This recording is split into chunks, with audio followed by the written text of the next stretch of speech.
रोज नई और मजेदार कहानियों के लिए हमारे चैनल को अभी सब्सक्राइब कीजिए।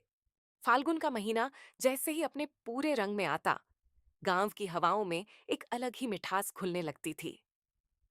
खेतों में सरसों की पीली चादर अब भी लहराती रहती, गेहूं की बालियां हवा के संग झूमती और आम के पेड़ों पर बौर की खुशबू पूरे माहौल को मदहोश कर देती।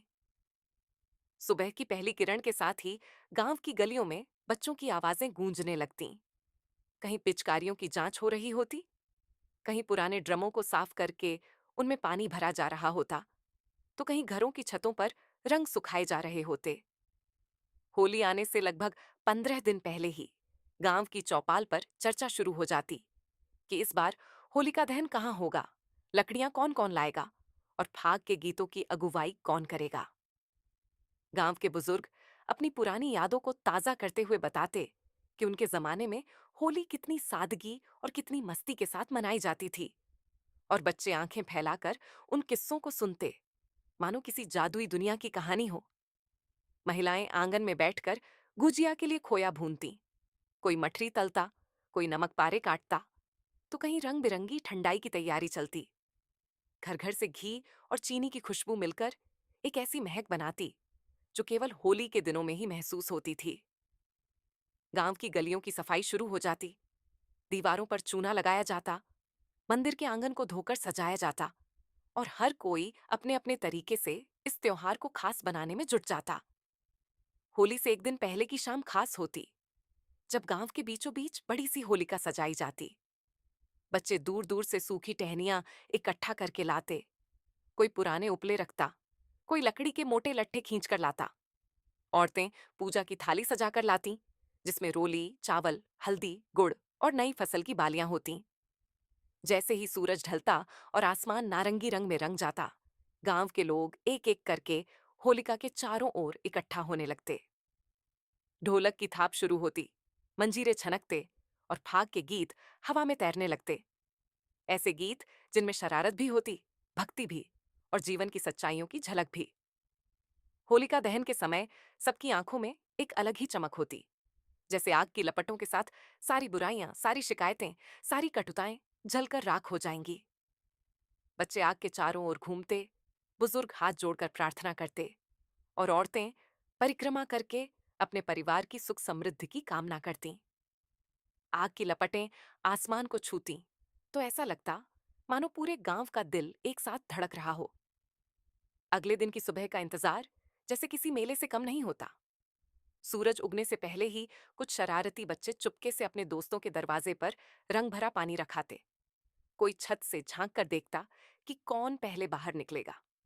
जैसे ही पहला दरवाजा खुलता, ठहाकों की आवाज के साथ रंगों की बौछार शुरू हो जाती।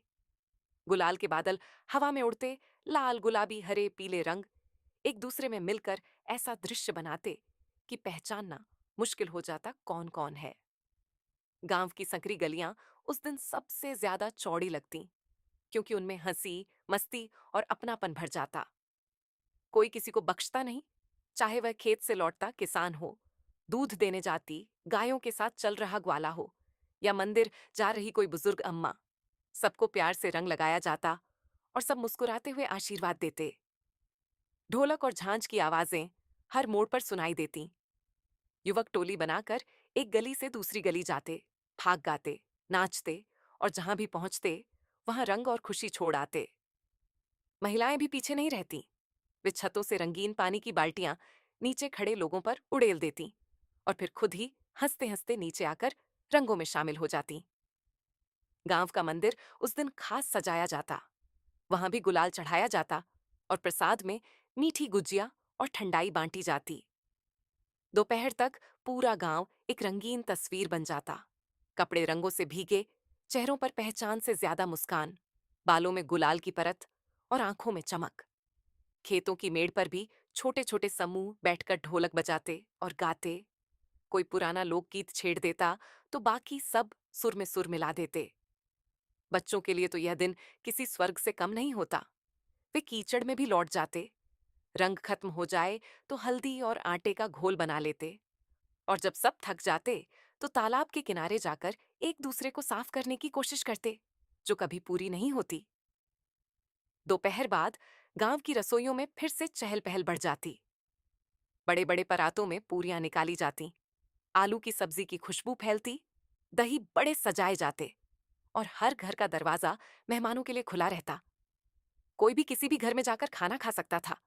उस दिन ना कोई छोटा होता ना बड़ा, ना कोई अमीर ना गरीब, सब एक रंग में रंगे होते।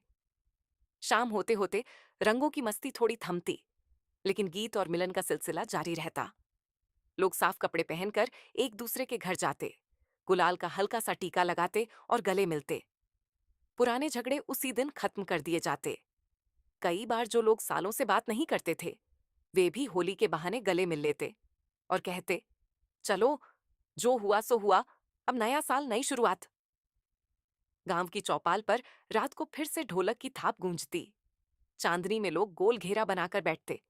कोई हास्य गीत सुनाता, कोई किस्सा कहता और बच्चे आधी नींद में भी उन आवाजों को सुनते सुनते मुस्कुराते रहते।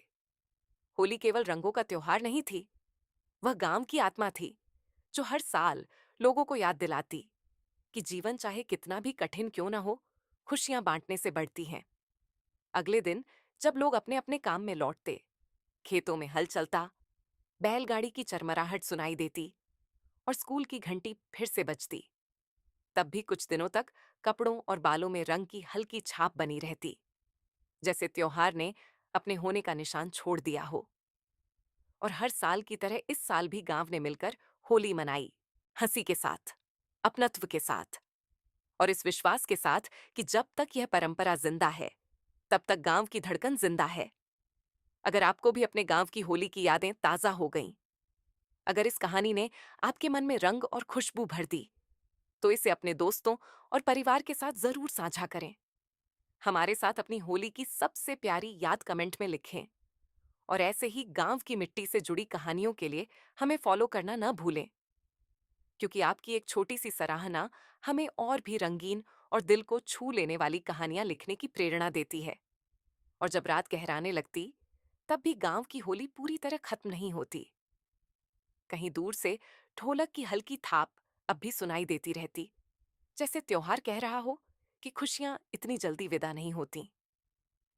कुछ घरों में आंगन में दरी बिछाकर लोग गोल घेरा बनाकर बैठ जाते, ताजा बनी गुजिया फिर से परोसी जाती, कोई गरम गरम दूध में केसर डालकर ले आता और दिन भर की शरारतों को याद करके सब फिर से ठहाके लगाने लगते। बच्चे जो दिन भर रंगों में दौड़ते रहे थे, अब थककर अपने माता पिता की गोद में सिर रख देते, लेकिन कान अब भी गीतों की तरफ लगे रहते। बुजुर्ग धीमी आवाज में कहते कि होली का असली रंग यही है, जब पूरा गांव एक परिवार बन जाता है। अगले कुछ दिनों तक लोग एक दूसरे से मिलते समय मुस्कुराकर पूछते, अरे, इस बार तो खूब रंगा था ना? और जवाब में फिर वही हंसी लौट आती। खेतों की पगडंडियों पर चलते हुए, कुएं से पानी भरते समय या हाट से लौटते हुए, हर जगह होली की बातें चलती रहती। त्योहार बीत जाता, लेकिन उसके रंग लोगों के व्यवहार में बस जाते। थोड़ी और मिठास, थोड़ा और अपनापन, थोड़ा और धैर्य। और इसी तरह हर साल की तरह ये होली भी यादों की गठरी में सहेज ली जाती, ताकि अगले फाल्गुन में फिर से खोली जा सके। अगर आपको यह कहानी अपने गांव की गलियों तक ले गई हो, तो इसे जरूर आगे बढ़ाइए। अपने बचपन की होली की एक याद लिखिए और जुड़े रहिए, ताकि अगली बार हम फिर किसी नए त्योहार, नई खुशबू और नए रंगों के साथ मिल सकें। धीरे धीरे जब रंग पूरी तरह उतर जाते और गलियां फिर से अपनी सामान्य शक्ल में लौट आती, तब भी दीवारों के कोनों में गुलाबी और हरे छींटों की हल्की सी परछाई रह जाती, जैसे त्योहार की मुस्कान अभी भी छुपकर बैठी हो। गांव के तालाब का पानी कुछ दिन तक हल्का रंगीन दिखाई देता और बच्चे उसे देखकर गर्व से कहते कि देखो, हमारी होली का रंग यहां तक पहुंच गया। मंदिर के आंगन में जहां होलिका जली थी, वहां राख ठंडी होकर मिट्टी में मिल जाती और लोग उस राख को शुभ मानकर अपने खेतों की मेड़ पर डालते, इस विश्वास के साथ कि नई फसल और भी अच्छी होगी। चौपाल पर बैठने वाले बुजुर्ग फिर से अपने रोज के विषयों पर लौट आते, खेती, मौसम, बाजार। लेकिन बातों के बीच कभी कभी होली की कोई शरारत याद आ जाती और सब फिर से हंस पड़ते। स्कूल जाने वाले बच्चे अपने दोस्तों को छेड़ते कि किसने किसे सबसे ज्यादा रंगा था और कौन सबसे देर तक पहचान में नहीं आया। और इस तरह त्योहार भले ही कैलेंडर से आगे बढ़ जाता, पर गांव के दिल में उसकी गूंज लंबे समय तक बनी रहती। यही तो गांव की होली की खासियत है। वह सिर्फ एक दिन का उत्सव नहीं, बल्कि पूरे साल के लिए रिश्तों में रंग भरने का वादा है। अगर आपको भी ये रंग महसूस हुआ हो, तो अपनी यादें जरूर साझा कीजिए और जुड़े रहिए, क्योंकि अगली कहानी में फिर किसी और गांव की धड़कन आपके सामने लेकर आएंगे।